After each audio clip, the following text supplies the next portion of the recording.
Bismillahirrahmanirrahim. Assalamualaikum warahmatullahi wabarakatuh. Sahabat-sahabat sekalian, berjumpa lagi dengan saya, Sukses dengan Logika Tuhan.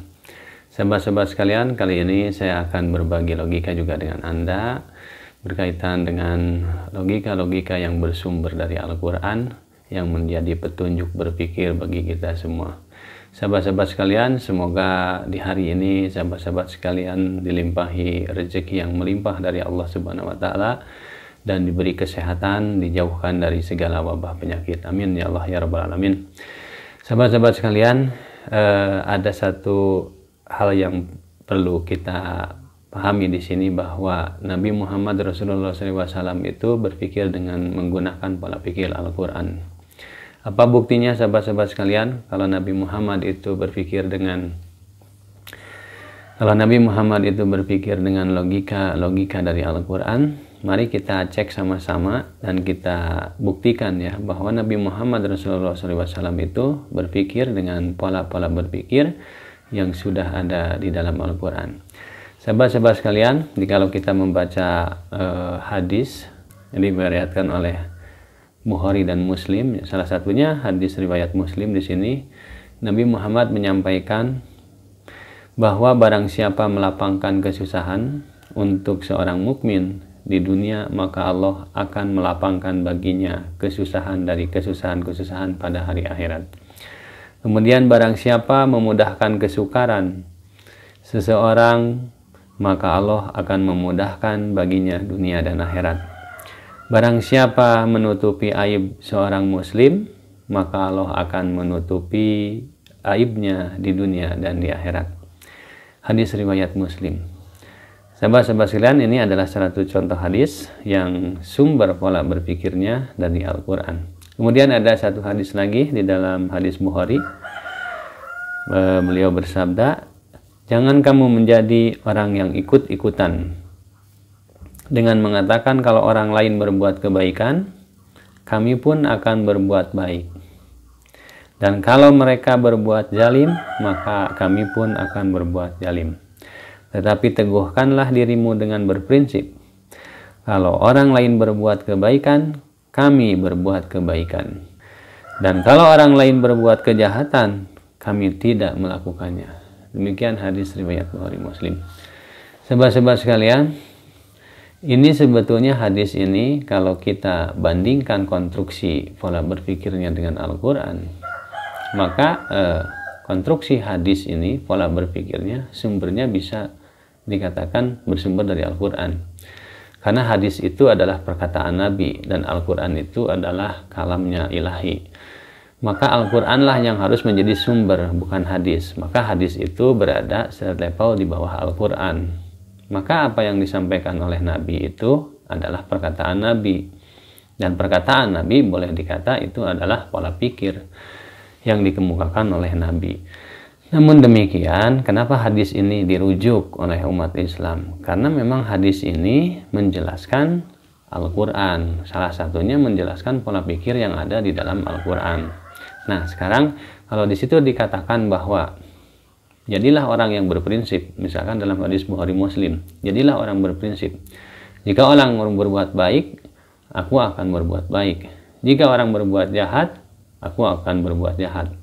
Maka Nabi katakan, jadilah orang berprinsip.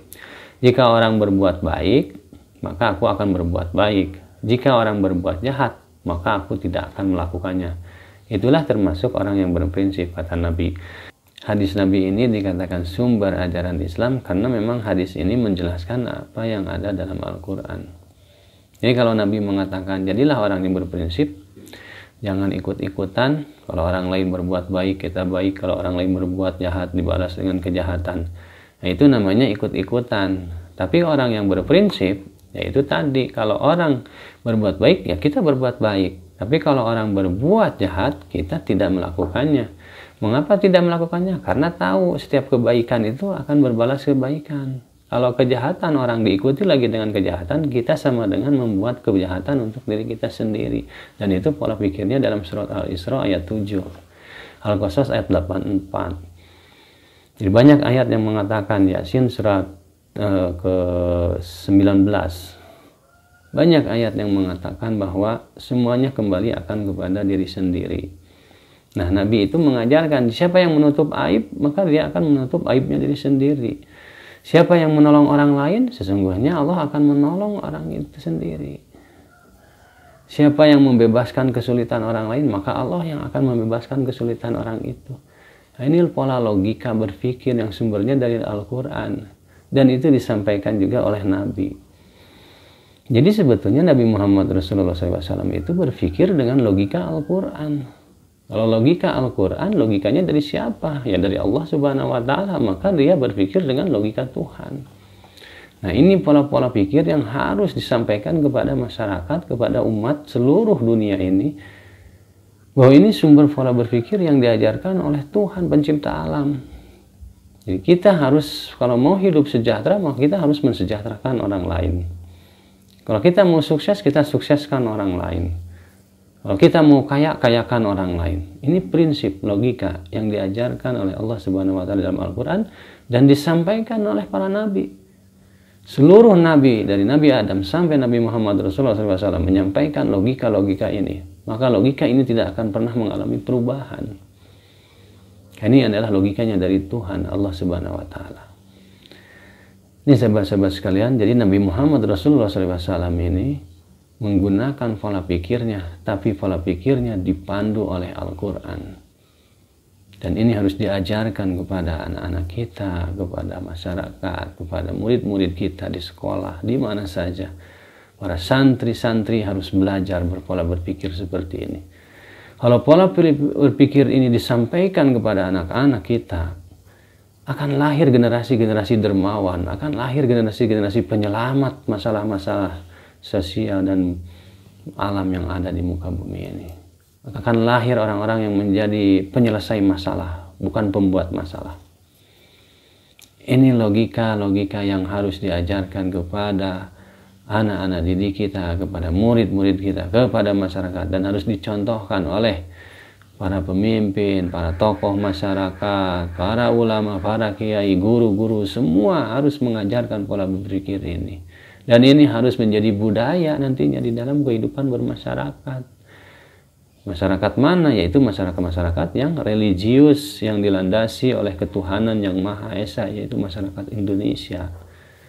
Tidak melihat suku, budaya, bangsa, semua pola berpikirnya harus menggunakan pola pikir dari Allah Subhanahu wa Ta'ala.